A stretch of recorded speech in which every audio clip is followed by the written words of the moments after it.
शांति।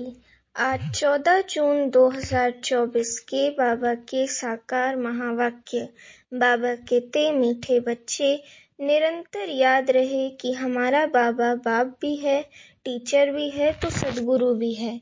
ये याद ही मन मना भव है। प्रश्न है, माया की धूल जब आंखों में पड़ती है तो सबसे पहले कौन सी गफलत होती है? उत्तर है, माया पहली गफलत कराती जो पढ़ाई को ही छोड़ देते। भगवान पढ़ाते हैं, ये भूल जाता है। बाप के बच्चे ही बाप की पढ़ाई को छोड़ देते हैं, ये भी वंडर है। नहीं तो नॉलेज ऐसी है जो अंदर ही अंदर खुशी में नाचते रहें, परंतु माया का प्रभाव कोई कम नहीं है, वे पढ़ाई को ही छुड़ा देती है। पढ़ाई छोड़ी माना एब्सेंट हुए। बाबा कहते, ओम शांति। रूहानी बाप बैठ रूहानी बच्चों को समझाते हैं। समझाना उन्हों को होता है जिसने कुछ कम समझा है। कोई बहुत समझदार बनते हैं।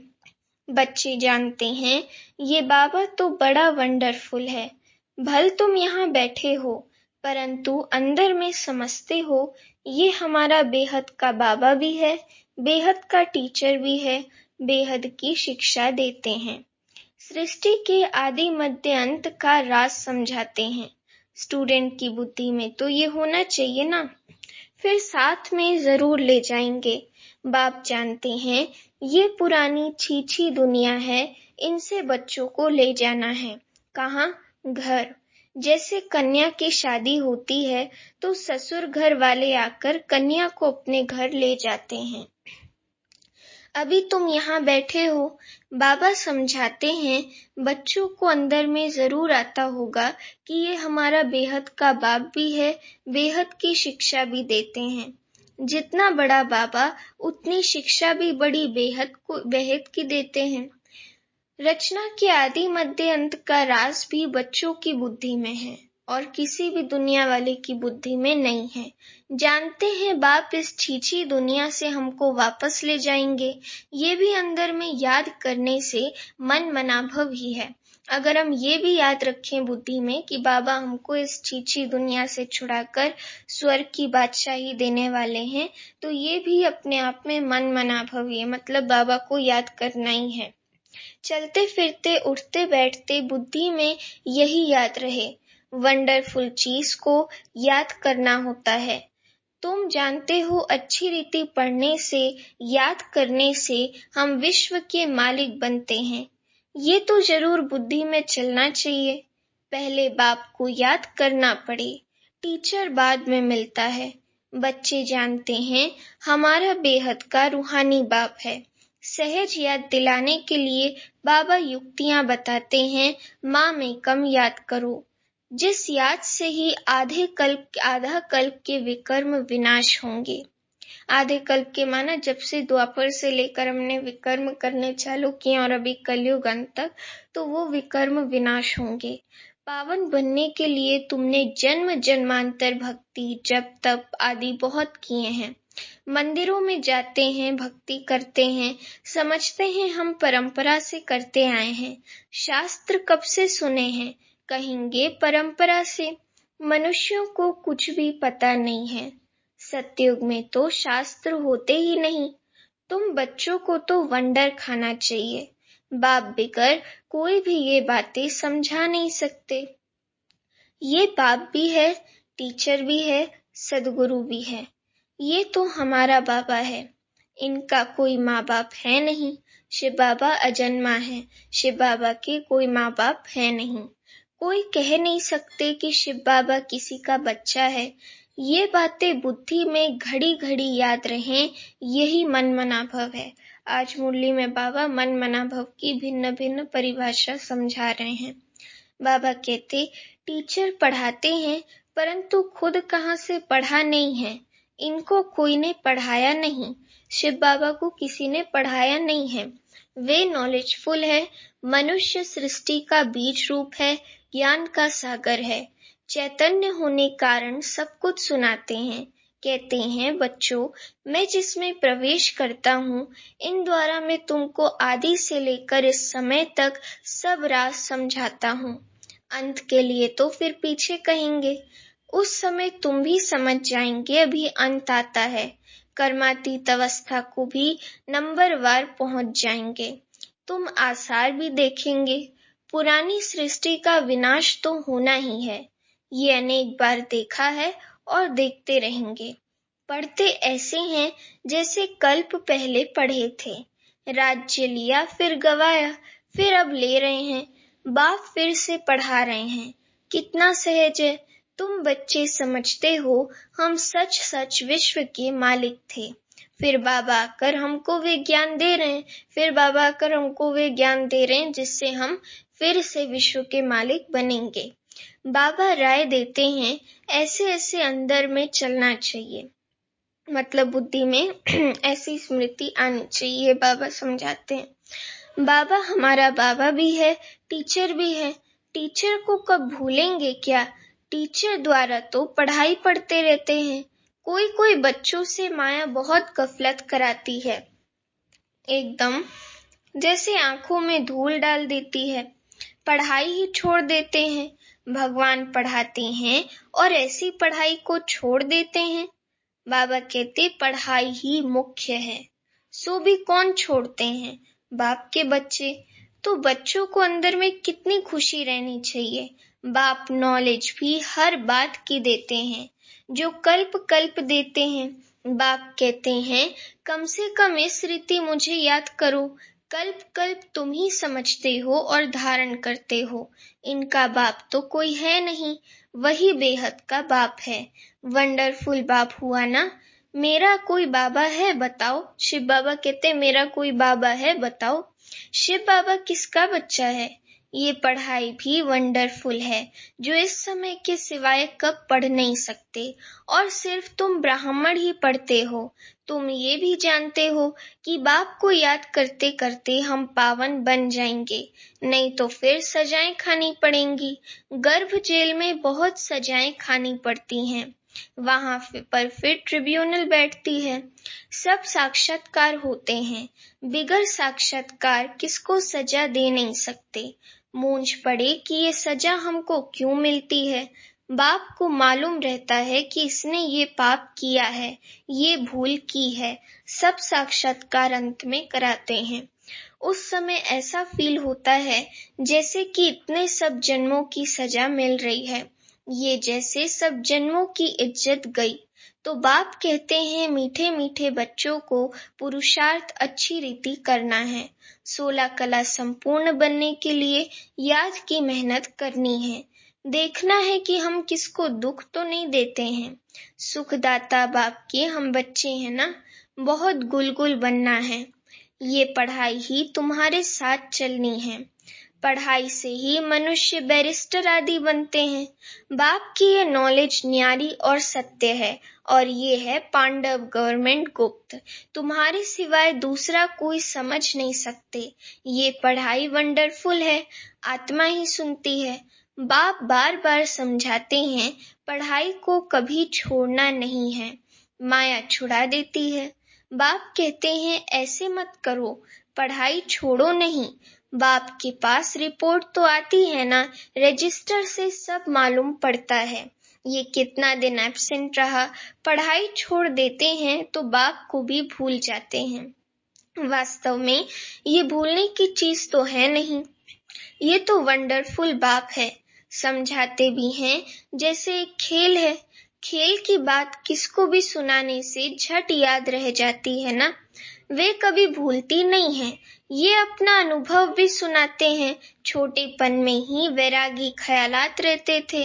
कहता था दुनिया में तो बहुत दुख हैं, अब हमारे पास सिर्फ 10,000 हो जाएं तो फिर 50 रुपया ब्याज मिलेगा, इतना बस है। स्वतंत्र रहेंगे, घर बार संभालना तो मुसीबत है। अच्छा, फिर एक बाइस्कोप देखा सौभाग्य सुंदरी का, बस वैराग्य की सब बातें टूट गईं। ख्याल किया शादी करेंगे, ये करेंगे, एक ही थप्पड़ मारा माया ने, कला काया चट कर दी।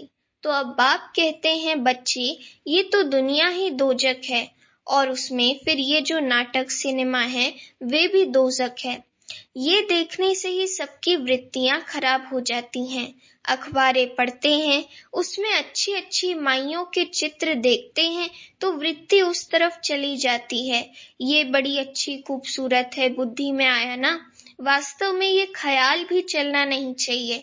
बाबा कहते हैं ये तो दुनिया ही खत्म हो जानी है, इसलिए तुम और सब भूल मामेकम याद करो। ऐसे ऐसे चित्र आदि क्यों देखते हो? ये सब बातें वृत्ति को नीचे ले आती हैं। ये जो कुछ देखते हो ये तो कब्र दाखिल होने हैं। जो कुछ इन आंखों से देखते हो उनको याद ना करो, इनसे ममत्व मिटा दो। ये सब शरीर तो पुराने छीछी हैं। भल आत्मा शुद्ध बनती है, परंतु शरीर तो छीछी है ना। इस तरफ ध्यान क्या देना है? एक बाप को ही देखना है, एक बाप को ही स्मरण करना है। बाप कहते हैं, मीठे मीठे बच्चों, मंजिल बहुत ऊंची है। विश्व का मालिक बनने के लिए दूसरा कोई ट्राई भी ना कर सके, कोई की भी बुद्धि में ना आ सके। माया का प्रभाव कोई कम नहीं है। साइंस वालों की कितनी बुद्धि चलती है, तुम्हारी फिर है साइलेंस। सब चाहते भी हैं हम मुक्ति पावें, तुम्हारी फिर एम है जीवन मुक्ति की। ये भी बाप ने समझाया है। गुरु आदि कोई ऐसी नॉलेज दे नहीं सकते। तुम्हें गृहस्थ में रह पवित्र बनना है, राजाई लेना है। भक्ति में बहुत टाइम वेस्ट किया है। अभी समझते हो हमने कितनी भूलें की हैं। भूल करते करते बेसमझ बिल्कुल ही पत्थर बुद्धि बन पड़े हैं। अब बाबा आकर इस पत्थर बुद्धि को पारस बुद्धि बनाते हैं। अंदर में आता है, ये तो बड़ी वंडरफुल नॉलेज है, जिससे हम क्या से क्या बन जाते हैं। पत्थर बुद्धि से पारस बुद्धि, तो खुशी का पारा भी चढ़ता है कि हमारा बाबा बेहद का बाबा है। उनको कोई बाप नहीं, वे टीचर है, उनका कोई टीचर नहीं। कहेंगे कहाँ से सीखा, वंडर खाएंगे ना। बहुत लोग समझते हैं ये तो कोई गुरु से सीखा, तो गुरु के और भी शिष्य होंगे ना, सिर्फ एक शिष्य था क्या? गुरुओं के शिष्य तो ढेर होते हैं। आगा खां के देखो कितने शिष्य हैं। गुरुओं के लिए कितना अंदर में रहता है। उनको हीरो में वजन करते हैं। तुम ऐसे सदगुरु को किसमें वजन कराएंगे? ये तो बेहद का सदगुरु है। इनका वजन कितना है? एक हीरा भी नहीं डाल सको। ऐसी ऐसी बातें तुम बच्चों को विचार करनी है। ये तो महीन बात हुई। भले ये तो सब कहते रहते हैं हे ईश्वर, परंतु ये थोड़े ही समझते हैं कि वे बाप, टीचर, गुरु भी है। ये तो साधारण रीति से बैठे रहते हैं। ये ऊपर संदली पर भी इसलिए बैठते हैं कि मुखड़ा देख सकें। बच्चों पर प्यार तो रहता है ना। इन मददगार बच्चों बेकर स्थापना थोड़े ही करेंगे। जास्ती मदद करने वाले बच्चों को जरूर जास्ती प्यार करेंगे। जास्ती कमाने वाला बच्चा अच्छा होगा तो जरूर ऊंचते ऊंच पद लेगा, उस पर प्यार भी जाता है। बच्चों को देख देख बाप हर्षित होते हैं। बच्चों को देख देख हर्षित होते हैं। आत्मा बहुत खुश होती है। कल्प कल्प बच्चों को देख खुश होता हूँ। शिव बाबा कहते कि कल्प कल्प बच्चों को देख खुश होता हूँ।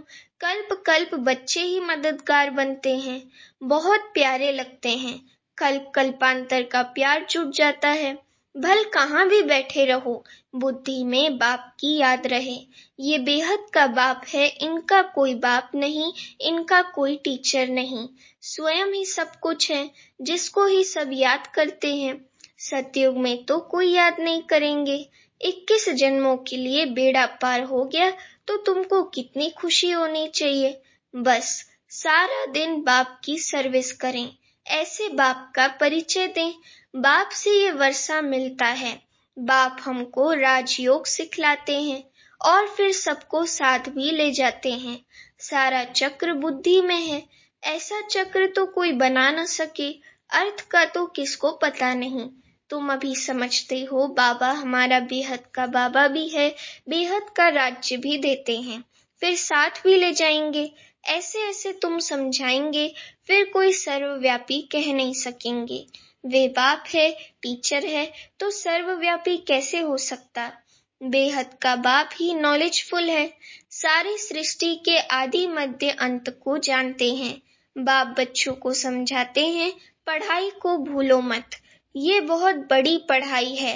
बाप परम पिता है, बाबा परम पिता है, परम टीचर है, परम गुरु अर्थात सदगुरु भी है। इन सब गुरुओं को भी ले जाएंगे। ऐसी ऐसी वंडरफुल बातें सुनानी चाहिए। बोलो ये बेहद का खेल है।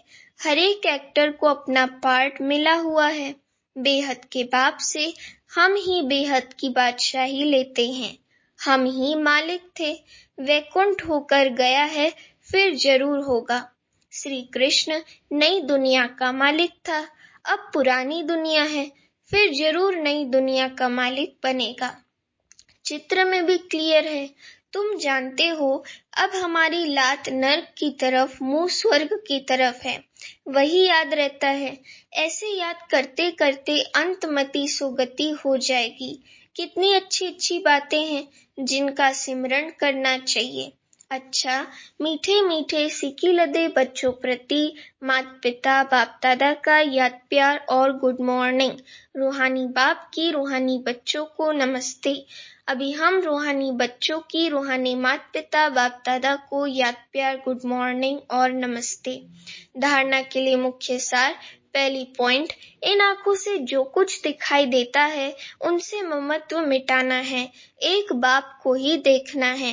वृत्ति को शुद्ध बनाने के लिए इन छीछी शरीरों की तरफ जरा भी ध्यान न जाए।